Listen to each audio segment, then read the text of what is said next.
Hello, welcome. Third time's the charm. This is also session number 3. My name is Petra Lomaya, and this is the Other Love course. So basically what this is about is what can you do if you don't get the love that you need from those around you, from the humans around you. And we've had 2 sessions already. We had an introduction, which basically said, unlike what people keep telling you, it may not always be your fault. It may a lot of times not be your fault. Maybe somebody died or a relationship ended, or it could be that there is a witch hunt out there because somebody started it, but it wasn't your fault.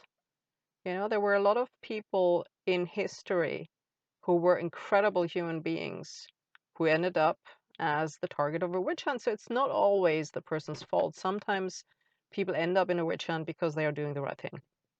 So this is basically what we covered in the first session, just to make sure that you know that this is a no-fault course. This is not to blame you for what happened or for what is happening. This is to give you options. And some of these options for the short term were discussed in the last section of the course, in the second session. And today's the analysis to take a look at what maybe happened. And one of these wonderful, short-term solutions where you can get love as well is hopping up and down on my keyboard right now. And that is why, the video is going a little bit awry, but I think he's got it out of his system now, I'm hoping. Anyway, so today is the analysis session. So the first thing, and then the next session will be the long-term solution, and then we will have a recap again. So the first thing that I would take a look at is how do we get here? Was it a one-time event, or is it a persistent problem? If it was a one-time event, it could be remedied with a one-time solution. Like, for example, if somebody got hurt and we could apologize, even if it wasn't our fault, we could apologize for that we hurt somebody even unintentionally, even though it was a misunderstanding, that we are sorry that they are hurt. It doesn't necessarily mean it's our fault, but we can still make them feel better.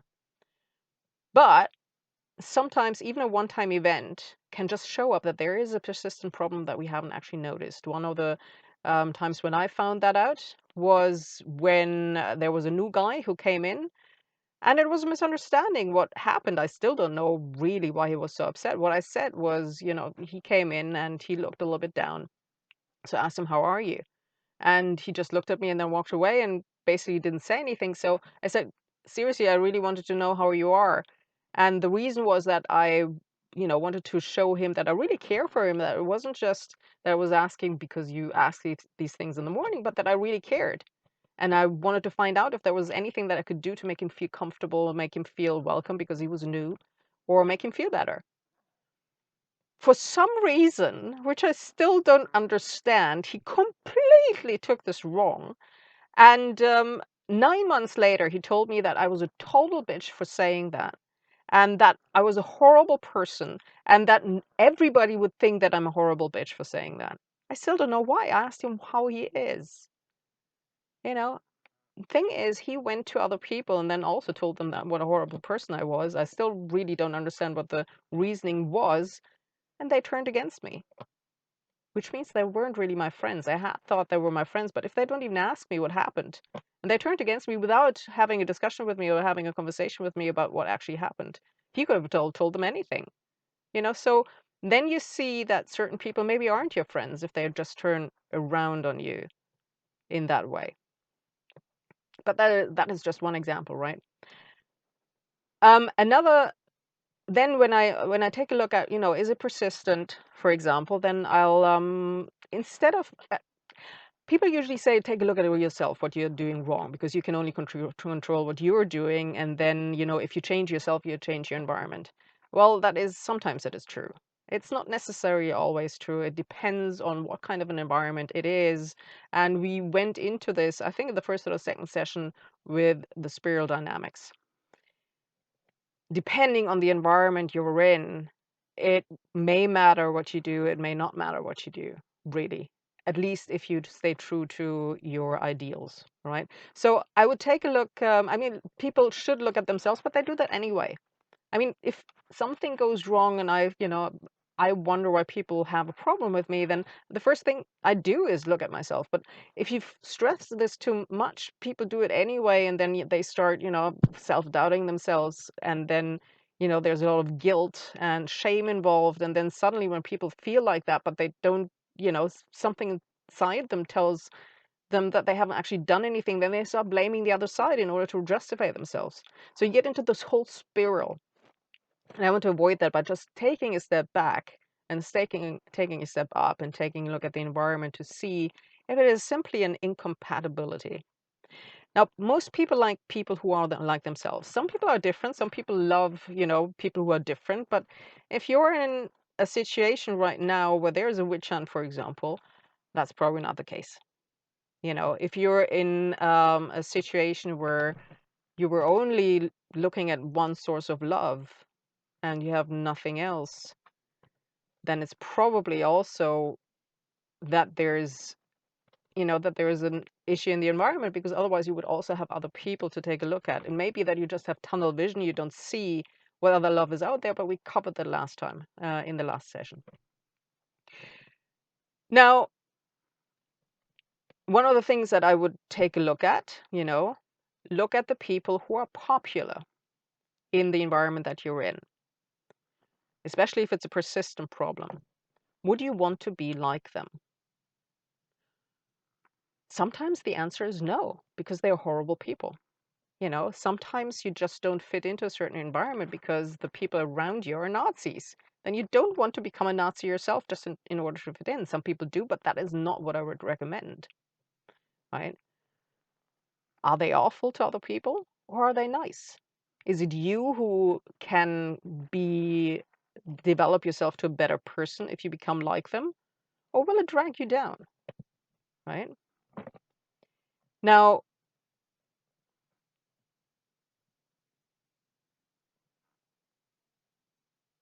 so would you like to be them if you could freely choose between being like them or being like others that you maybe know from TV or from books or, from your environment, What kind of environment is it, in terms of spiral dynamics?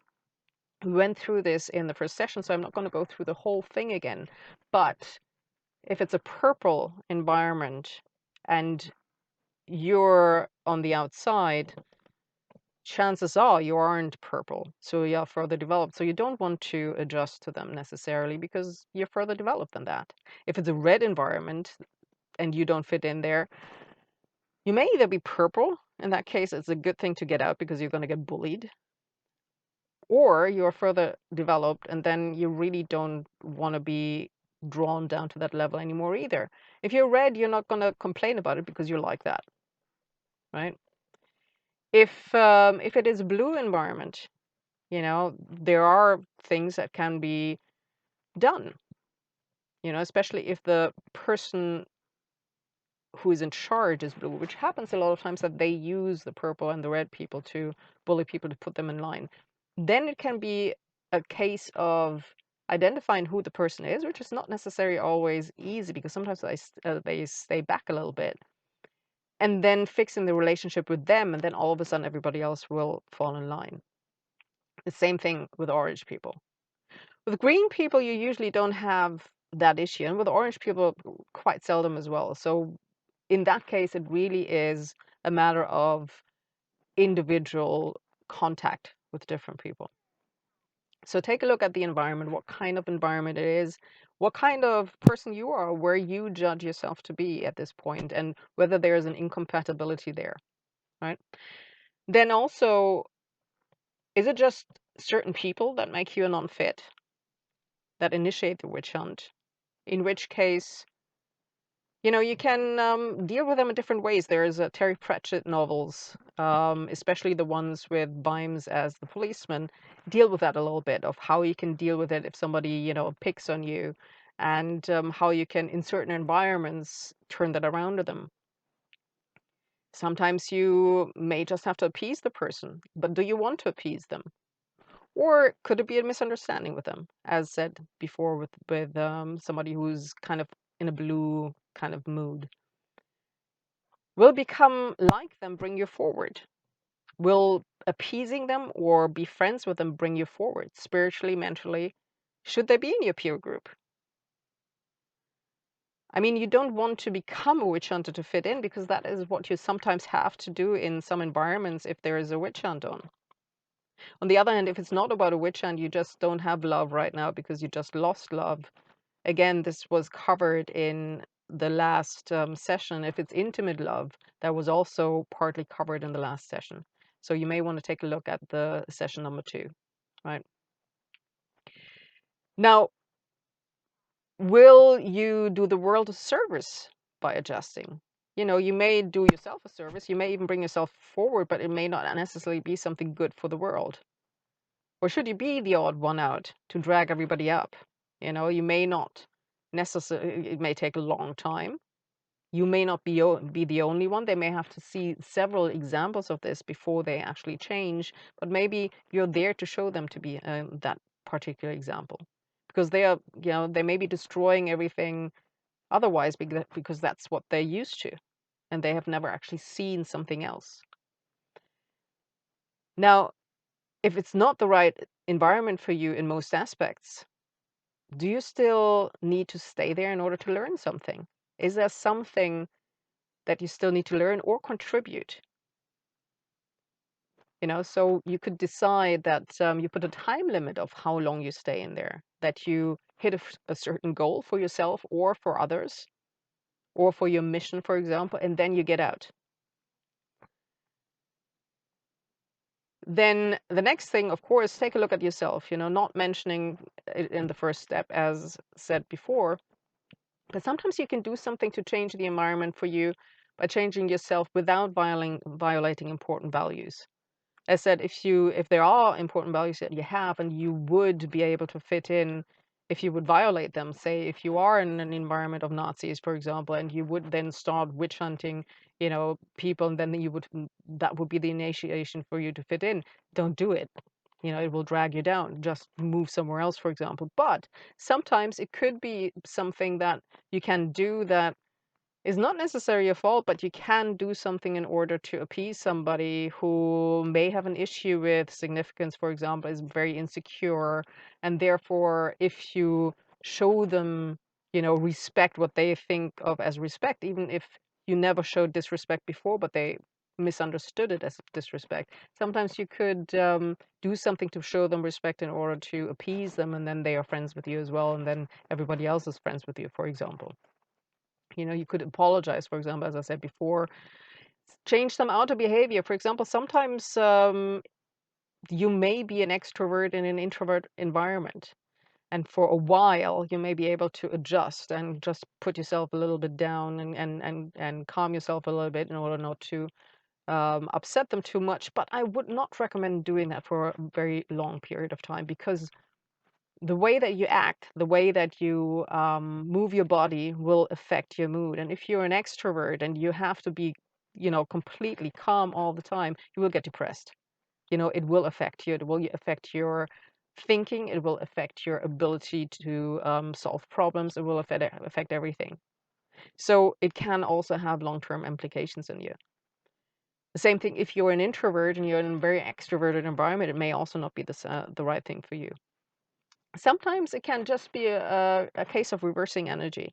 You know, if somebody constantly comes at you and it really bothers you, sometimes if you reverse the energy instead of taking it in, just projecting it out again, that can help. I've seen it, for example, as a negotiator, for example, in companies, people sometimes feel bullied by the salespeople that they work for. Because the salespeople are, you know, waiting there trying to get this deal done, and then they're waiting for the legal people to get this negotiation done, and it's not happening. It's not happening. They keep calling, you know, because they're afraid that they're going to lose this client. And the person negotiating is already doing everything they can. They're working as fast as they can. They've got 50 other contracts that they have to do at the same time, and they feel bullied by the person. So sometimes what I found when I was negotiating a contract, for example, was to simply keep the salesperson in the loop, and I copied them into every single thing I was doing. I called them 3 times a day. I updated them. I asked them for advice. I asked them what they wanted to do in certain things, and especially if they were more senior, they stopped calling. You know, and then after about 2 weeks, they asked me to stop doing this and just, update them on the highlights.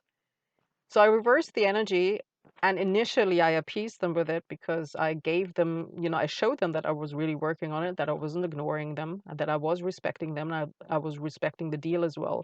They could show that because I put it into an email, they could show that to the counterparty salesperson as well, or a trader or whoever they were talking to. And after a while, they realized that, things are progressing in the right way, and they got that certainty. And so we had a good relationship after that.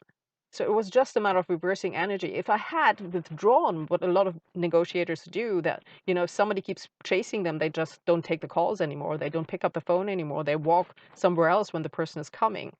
They don't answer their emails. It would have just gotten worse. They would have been complained about and so on and so forth. So that is sometimes a really easy way to deal with this kind of thing. Or sometimes you can just do something nice for people, but it needs to be real. You really need to want to do something nice for them. It's not just a tool. So, bring some cake during lunch break or whatever, or some very healthy cake, whatever. I've done different things that kind of work on people, because even if it's a small gesture, it kind of works on people. Now, the question is, do you want to change yourself in the long term? Or will you always be unhappy with the way that you would have to change in order to adjust to your environment? Or is it just a short-term solution? Sometimes you can do something for a short period of time. For example, if you're an extrovert, you can adjust yourself to an introvert environment for a short period of time without too much damage. But if you do it long term, it is going to take a toll on you. Um, will changing yourself bring you forward? Will you learn something from it? Will you learn a new skill? Will something inside you open? Or will it actually be quite bad for you?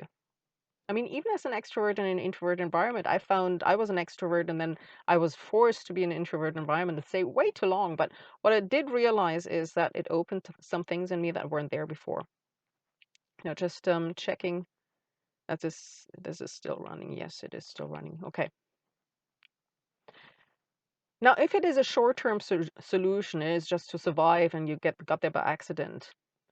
Um, if you do sometimes you may want to stay somewhere where it's really not good for you to stay, simply to do service. It's kind of like a soldier going behind enemy lines, because you know that you really have something to give, you really have something to contribute that the person there or the people there don't have. And what they're doing has a wider impact on society, on the environment, and you could really make a positive impact, but you're going to have to change in a certain way and kind of change yourself in a certain way for some period of time.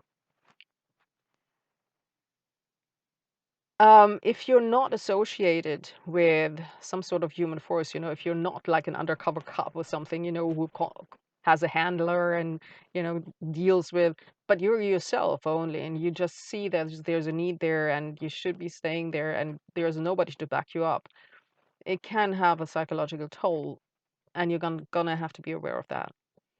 You're gonna have to find some way to mitigate that, because there's a big risk involved there. And you need to have some very, very solid values in order to stay the way that you want to stay and that you can be proud of yourself. Because otherwise, at some point, you will adjust. The pressure will be so huge on you, and it will mount and mount and mount. So you really need to know why you're doing it. You need to know your why. You need to know your mission so that you stay on course. And still, it would be good to have something outside of yourself, even if it is God, even if it is your faith, that you can go to in times when things are really difficult. And that can be very helpful. There are different practices that you can use to survive, and I found some practices, for example, that are advertised by SAS agents. I've used all kinds of things in situations where I really thought that I had something to give and that I should really stay in the environment, but it was totally wrong for me, and there was a lot of bullying and stuff. So I used anti-terror. What was it called? It was I saw a documentary from the SAS, when they get tortured, and I used anti-torture techniques in order to survive in that moment because it was really so extreme on me. And you gotta realize that if you stay in an environment like that for a long period of time, it will have an effect on you, and you will have to some adjustment to do to reintegrate into normal society again. Because just in order to survive, you will have to make some adjustments that in another type of society will not be, will hurt other people and will not be seen as the normal thing.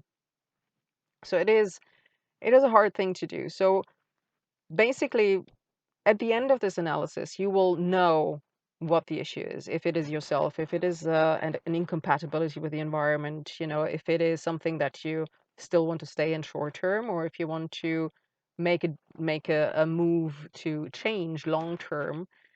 If there are things that you can do for yourself in yourself to change the environment, and then it's going to be okay. Or if it's really so incompatible that you need to make a plan to move out.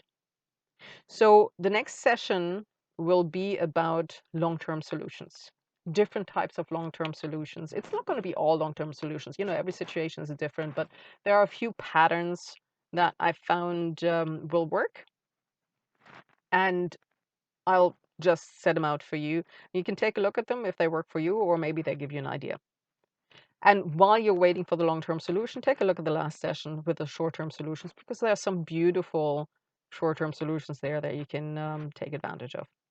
Okay, so this is going to be the next session. Please do, if you have questions about the content, please, go into the Facebook group. Navelle Getting Love is the Facebook group, and you can share your experiences. You can ask questions about the content and the questions you would like answered, and we will make an effort to answer them next time.